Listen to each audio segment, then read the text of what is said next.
नमस्कार, स्वागत है आपका अखंड गौरव न्यूज में। मैं हूं विनोद गुप्ता गौरव। आइए नजर डालते हैं आज की कुछ खास खबरों पर। महाराष्ट्र और राजस्थान सरकार द्वारा विद्युत आपूर्ति हेतु निविदाएं आमंत्रित की गईं। सरकार द्वारा बनाए गए नियम इस प्रकार हैं।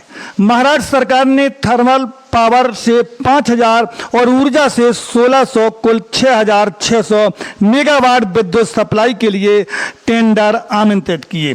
सरकार ने निविदाओं में कहा कि उक्त विद्युत आपूर्ति के लिए वे कंपनी भी भाग ले सकती हैं जिनके पावर हाउस राज्य में नहीं है और राज्य से बाहर हैं। प्रधानमंत्री नरेंद्र मोदी के घनिष्ठतम अडानी के गुजरात में थर्मल पावर और सौर ऊर्जा दोनों के संयंत्र स्थापित हैं। उन्हें टेंडर में भाग लेने में कोई परेशानी नहीं होगी।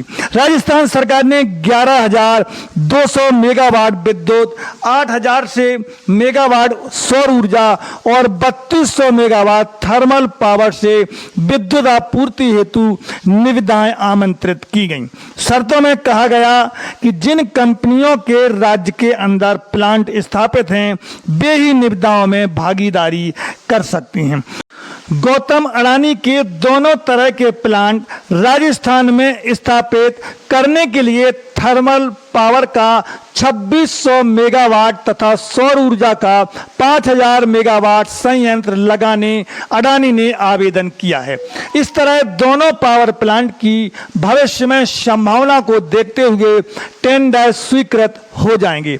आप नेता संजय सिंह ने आरोप लगाया कि सौर ऊर्जा 2 से 2.5 रुपए तथा 2 से 3 रुपए पर यूनिट की दर से सरकार को मिलती है, लेकिन 4 रुपए प्रति यूनिट की दर से सरकार क्रय करेगी। 1 रुपए का अंतर वर्षों तक जनता की जेब कटती रहेगी। 25 वर्ष तक दूसरी और तीसरी पीढ़ी का भी शोषण होता रहेगा, यानी कि उत्तराधिकारियों को भी लूट का लाइसेंस मिल जाएगा। ब्यूरो रिपोर्ट, विनोद गुप्ता गौरव, अखंड गौरव न्यूज। कल से मुझे एके हंगल का शोले फिल्म वाला डायलॉग याद आ रहा है कि ये सन्नाटा क्यों पसरा है भाई। जब से अरविंद केजरीवाल जी ने आरएसएस के प्रमुख मोहन भागवत जी से 5 सवाल पूछे, पूरी आरएसएस खामोश है, पूरी भारतीय जनता पार्टी खामोश है। इसका मतलब अरविंद केजरीवाल जी के सवालों में सच्चाई है। अरविंद केजरीवाल जी के सवालों का जवाब पूरा देश चाहता है और आरएसएस और बीजेपी इस पर पूरी तरीके से खामोशी साधे हुए है।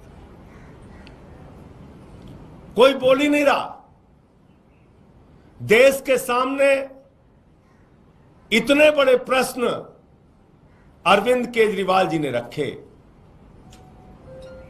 अपने आप को देशभक्त और राष्ट्रवादी कहने वाली संस्था आरएसएस, उसके प्रमुख मोहन भागवत जी से 5 सवाल उन्होंने पूछे और ये सवाल सिद्धांतों से जुड़े हुए हैं, उसूलों से जुड़े हुए हैं, सच्चाई से जुड़े हुए हैं।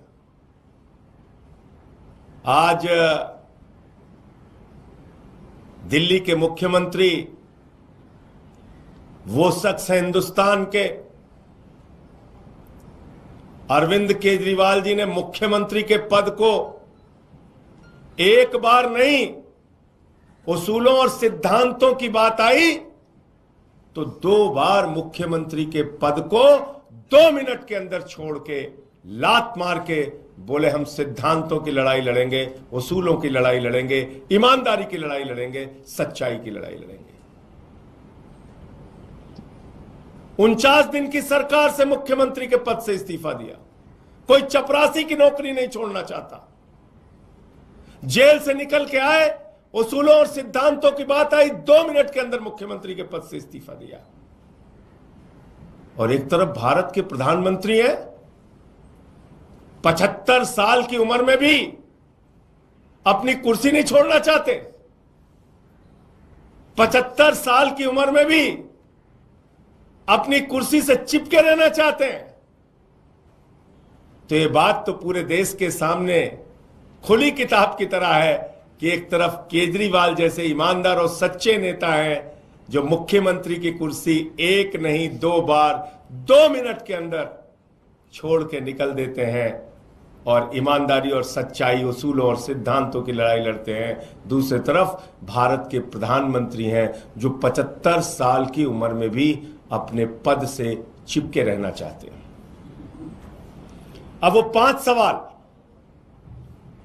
जो अरविंद केजरीवाल जी ने कल मोहन भागवत जी से पूछे थे, वो 5 सवाल आज फिर से मैं आपके सामने दोहराना चाहता हूं और कुछ तथ्यों के साथ दोहराना चाहता हूं।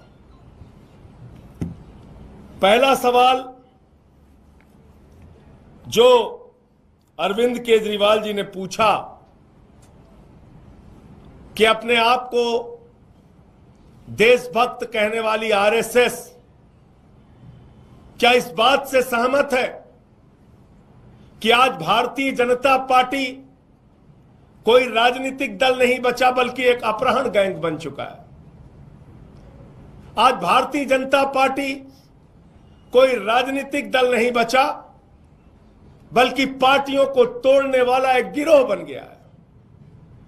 ईडी का डर दिखा के, सीबीआई का डर दिखा के, लालच देके, पैसे रुपए करोड़ों रुपए देके विधायकों को तोड़ना, सांसदों को तोड़ना, सरकारों को गिराना, पार्टियों को तोड़ना, यह काम भारतीय जनता पार्टी के द्वारा जो किया जा रहा है, क्या वो सही कदम है? आरएसएस के प्रमुख मोहन भागवत जी इस पर क्या मानते हैं? नंबर 1। नंबर 2, देश के सबसे भ्रष्टाचारी नेताओं को, और जिनको किसी और ने नहीं, खुद भारत के प्रधानमंत्री ने भ्रष्ट कहा। एक अखबार में यह खबर आई थी कि विपक्ष के 23 वो नेता जिन पर गंभीर भ्रष्टाचार के आरोप खुद भारतीय जनता पार्टी ने लगाए, उनको गले लगाया, अपनी पार्टी में शामिल किया और उनको क्लीन चिट दे दी। मोदी जी की वॉशिंग मशीन में वो धुलकर पाक साफ हो गए। तो दूसरा सवाल, जिन नेताओं को खुद मोदी और अमित शाह और भारतीय जनता पार्टी भ्रष्टाचारी बताती रही, उनके भ्रष्टाचार को लेकर चीखती रही, चिल्लाती रही, कार्रवाई की मांग करती रही, उन्हीं नेताओं को जिन पे 70 हजार करोड़ रुपए के भ्रष्टाचार के आरोप खुद प्रधानमंत्री ने लगाए, उनको अपनी पार्टी के अंदर शामिल कर लिया। मोहन भागवत जी को यह कार्रवाई कैसी लगती है? क्या वास्तव में मोहन भागवत जी इन भ्रष्टाचारियों को बीजेपी में शामिल किए जाने पर सहमत हैं या असहमत हैं? नंबर 3, आरएसएस जो अपने आप को देशभक्त संस्था कहती है कि हम एक नैतिकवादी मूल्यों पर चलने वाले लोग हैं। आरएसएस जो कहती है हम तो राष्ट्रीय स्वयं सेवक हैं,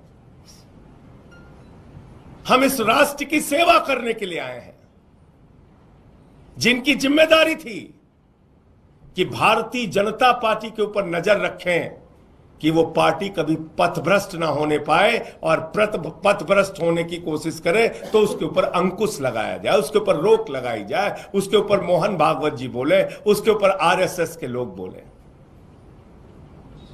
तो केजरीवाल जी का तीसरा सवाल है आरएसएस प्रमुख मोहन भागवत जी से कि मोहन भागवत जी, क्या आपने भारतीय जनता पार्टी के पथभ्रष्ट होने पर इन सभी कार्रवाइयों पर आपने उन पर अंकुश लगाने की कभी कोई कोशिश की? आप उनकी इन कार्रवाइयों से सहमत हैं या असहमत हैं? आपने कभी उनको रोका कि ये क्या कर रहे हो तुम? एक ऐसे मुख्यमंत्री जो फ्री शिक्षा, फ्री बिजली, फ्री पानी, फ्री इलाज, माताओं बहनों के लिए बस की फ्री यात्रा, बुजुर्गों की तीर्थ यात्रा, मुनाफे का बजट दिल्ली के लिए, ऐसे मुख्यमंत्री को जब जेल में डाला जाता है तो क्या मोहन भागवत जी के मन में प्रश्न उठता है कि यह काम बीजेपी गलत कर रही है, मोदी जी गलत कर रहे हैं? चौथा प्रश्न जो एक एक आरएसएस के कार्यकर्ता के मन में है, और आरएसएस का जो कार्यकर्ता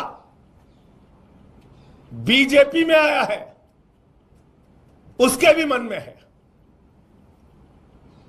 और वो अपने आप को अपमानित महसूस कर रहे हैं। किस दबाव में बोल नहीं पा रहे नहीं मालूम, लेकिन जेपी नड्डा जो भारतीय जनता पार्टी के राष्ट्रीय अध्यक्ष हैं, उन्होंने खुले तौर पे कहा चुनाव के दौरान कि अब हमें आरएसएस की जरूरत नहीं है। तो क्या बेटा इतना बड़ा हो गया कि मां को आंखें दिखाने लगा?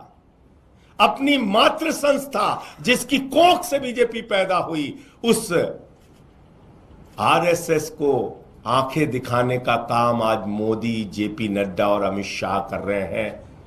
आरएसएस के प्रमुख को यह कही हुई बात कैसे लगी?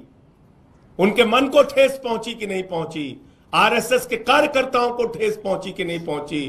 बीजेपी के अंदर जो आरएसएस से आए हुए लोग हैं उनके मन को ठेस पहुंची या नहीं पहुंची? चौथा सवाल मोहन भागवत जी से दिल्ली के नेता, देश के नेता और पार्टी के राष्ट्रीय अध्यक्ष आदरणीय अरविंद केजरीवाल जी ने पूछा है। और पांचवा और अंतिम सवाल जो पूरा देश जानना चाहता है, जिसका जवाब पूरा देश सुनना चाहता है, और वो जवाब भारत के प्रधानमंत्री से भी सुनना चाहता है, आरएसएस के प्रमुख से भी सुनना चाहता है। आरएसएस ने और बीजेपी ने एक सिद्धांत निर्धारित किया अपने संगठन के लिए कि 75 साल पूरा होने पर भारतीय जनता पार्टी के नेता को अपने पद से इस्तीफा देना पड़ेगा। 75 साल की आयु पूरा करने के बाद कोई लोकसभा, विधानसभा का चुनाव नहीं लड़ेगा, कोई मंत्री, मुख्यमंत्री और प्रधानमंत्री नहीं बनेगा। 75 साल में बीजेपी के नेता को रिटायर होना पड़ेगा। यह सिद्धांत आरएसएस और बीजेपी ने निर्धारित किया, अपने लिए बनाया, लेकिन अमित शाह मोदी जी के बारे में पूछने पे कहते हैं मोदी जी तो 75 साल के बाद भी देश के प्रधानमंत्री रहेंगे। मोदी जी तो 75 साल के बाद भी रिटायर नहीं होंगे। ये तो देश की जनता को तय करना है वो रहेंगे कि नहीं रहेंगे, लेकिन अमित शाह पहले से ही कह रहे हैं 75 साल की उम्र में पद नहीं छोड़ेंगे। 75 साल की उम्र में मोदी जी रिटायर नहीं होंगे, इस्तीफा नहीं देंगे। वाह रे अमित शाह जी, लाल कृष्ण आडवाणी जी का इस्तीफा हो जाता है, लाल कृष्ण आडवाणी जी को पद से हटा दिया जाता है। मुरली मनोहर जोशी जी जो बीजेपी के राष्ट्रीय अध्यक्ष रहे, उनको पद से हटा दिया जाता है, चुनाव लड़ने की इजाजत उनको नहीं होती। भारतीय जनता पार्टी के नेता और हिमाचल प्रदेश के पूर्व मुख्यमंत्री शांता कुमार जी को 75 साल के बाद चुनाव लड़ने नहीं दिया जाता, पद से हटा दिया जाता है। सुमित्रा महाजन जी लोकसभा के अध्यक्ष थे, 75 साल के बाद उनको उनके पद से हटा दिया जाता है, चुनाव नहीं लड़ने दिया जाता। वीसी खंडूरी जी 75 साल के बाद रिटायर कर दिया जाता है, चुनाव नहीं लड़ने दिया जाता। ये तमाम नेता, कलराज मिश्रा जी हमारे उत्तर प्रदेश के नेता, उनको 75 साल के बाद रिटायर कर दिया जाता है, पद से हटा दिया जाता है। लेकिन मोदी जी 75 साल के बाद भी रिटायर नहीं होंगे। जो नियम अपने पार्टी के जनक के लिए आपने बनाया, जो नियम आपने अपने पार्टी के वरिष्ठ नेताओं के लिए बनाया, क्या वो नियम उन नेताओं को राजनीति से बेदखल करने और निपटाने के लिए बनाया? हमेशा हमेशा के लिए उनकी राजनीति को समाप्त करने के लिए बनाया? और अगर वो नियम खुद आपने बनाया तो आपके ऊपर वो नियम लागू क्यों नहीं होगा? फिर मैं दोहरा रहा हूं इस बात को। एक तरफ अरविंद केजरीवाल है जो एक बार नहीं 2 बार मुख्यमंत्री के पद को, यहां लोग चपरासी की नौकरी नहीं छोड़ना चाहते हैं, मुख्यमंत्री के पद को 2 मिनट में छोड़ के उसूलों, सिद्धांतों, सच्चाई और ईमानदारी के लिए आगे बढ़ गए, उसकी लड़ाई के लिए निकल पड़े।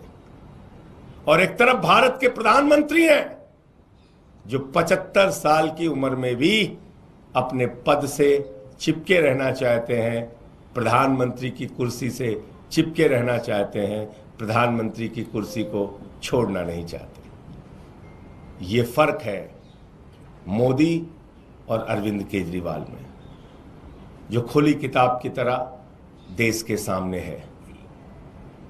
और इसलिए मैं फिर कह रहा हूं, शोले के डायलॉग पर सन्नाटा क्यों पसरा है भाई पर, मत चलो बीजेपी और आरएसएस वालों। और जो सवाल केजरीवाल जी ने पूछा है उसका जवाब मोहन भागवत जी को और बीजेपी को देना चाहिए, क्योंकि पूरा देश इन सवालों का जवाब चाहता है। बहुत धन्यवाद। आपके कोई प्रश्न हो तो आप पूछ सकते हैं। संजय जी, कल बीजेपी के कुछ नेताओं से हमारी बात हो रही थी, उनका ये कहना था कि इस तरह के सवाल जो अरविंद केजरीवाल पूछ रहे हैं, क्या अरविंद केजरीवाल ये बता सकते हैं कि जब उन्होंने पार्टी बनाई थी उन्होंने ये कहा था कि एक आदमी 2 पद पे नहीं रहेगा और एक ही आदमी हमेशा के लिए अध्यक्ष नहीं रहेगा। अपने मन मुताबिक वो अपने सिद्धांत नियम चेंज कर लें और दूसरे पे सवाल उठाएं। देखिए, ऐसा है कि बातें बनाने के लिए बातें नहीं चलती हैं, सामने आंख में आंख मिलाकर बात करनी होती है। ये 5 सवाल एक ज्वलंत सवाल है इस देश के सामने जो केजरीवाल जी ने पूछा है, और इसका जवाब आरएसएस को देना चाहिए, मोहन भागवत जी को देना चाहिए। उस बीजेपी के नेता से मैं ये कहना चाहता हूं, 10 साल के राजनीतिक सफर में केजरीवाल ने जो कमाल करके दिखाया है उसका कोई उदाहरण हिंदुस्तान की राजनीति में आपको नहीं मिलेगा। एक छोटी सी पार्टी को उठाकर राष्ट्रीय पार्टी बना दिया, 2 राज्यों में सरकारें बनाई प्रचंड बहुमत की, एक राज्य में 3 बार सरकार बनाई, पंजाब में प्रचंड बहुमत की सरकार बनाई, मुख्यमंत्री, मंत्री, विधायक, सांसद बनाए।